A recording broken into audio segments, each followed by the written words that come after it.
নাম বাহুবলী, তবে হিন্দি সিনেমার নায়ক নয়। এটি 25 মণ ওজনের কোরবানির ষাঁড়। এবারের ঈদকে কেন্দ্র করে নড়াইলের খামারে বেড়ে ওঠা বাহুবলী নজর কেড়েছে সবার। তাই তো কৌতূহলী দর্শনার্থী ও ক্রেতাদের ভিড় লেগেই থাকছে রিপন মিনা খামারে। এদিকে মাগুরায় এবার চাহিদার তুলনায় প্রায় 14,000 পশু বেশি রয়েছে। তাই এসব পশু বিভিন্ন জেলায় সরবরাহের কথা জানান জেলা প্রাণী সম্পদ কর্মকর্তা। বিস্তারিত ডেস্ক রিপোর্টে।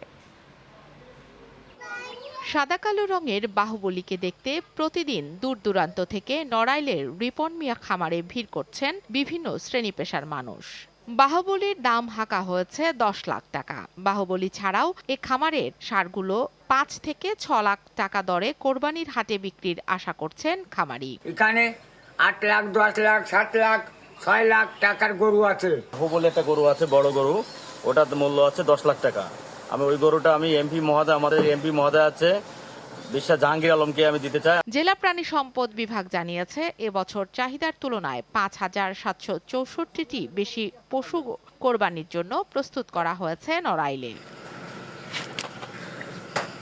এদিকে পবিত্র ঈদুল আজহাকে সামনে রেখে এখন ব্যস্ত সময় পার করছেন মাগুরার খামারিরা। জেলার বিভিন্ন খামারে চলছে গবাদি পশু পরিচর্যা ও বাজারজাতের শেষ প্রস্তুতি।